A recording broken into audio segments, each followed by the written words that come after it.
Free Press investigation has prompted the U.S. government to reevaluate its resettlement program for South African refugees.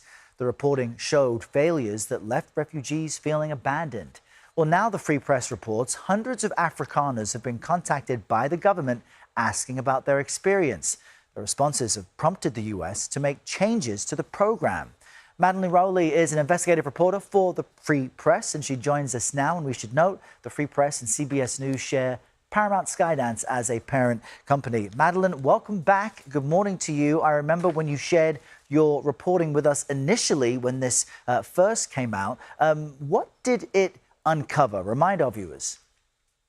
Well, thanks so much, Errol. It's great to be here with you. And my initial investigation found that in places like Detroit, Denver, San Jose, California, and Chicago, where South African refugees were initially resettled, they found that they were being neglected by their nonprofit refugee resettlement agencies, often left in motels for weeks, sometimes months at a time. They weren't helping them find housing, which is a part of what they should be doing, and jobs as well. So that's what my initial investigation found. And now I heard from the government that they have since called over 700 South African refugees to ask them, what was their experience like and where can they improve? And I have heard from them that they are rapidly making these improvements to the program after 46 years.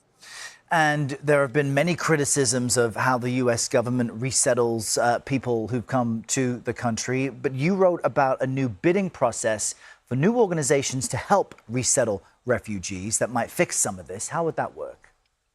That's correct. So as I said, since about 1980, most of the refugee resettlement has been done by 10 NGOs who then disperse government funds to their regional nonprofits, their smaller regional nonprofits. And now the government is introducing a new bidding process this summer. So in just a few months, that'll open to smaller nonprofits. Like there's a nonprofit in Pennsylvania called Keystone Refugee Services that are really looking forward to bidding and hoping to help these Afrikaner refugees settle in smaller towns where it might be they might be more aligned with their jobs that they had in South Africa.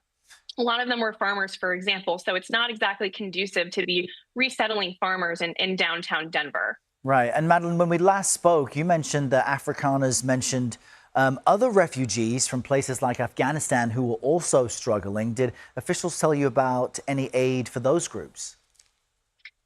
They did not. They said that they are, unrolling this program for all refugees to come.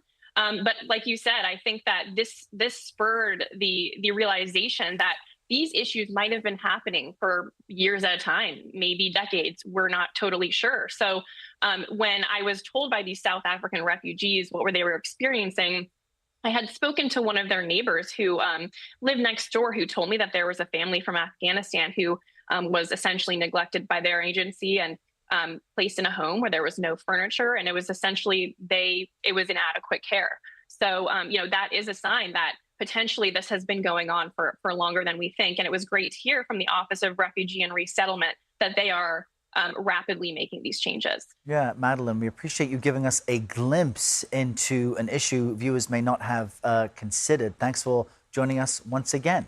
Thanks for your time.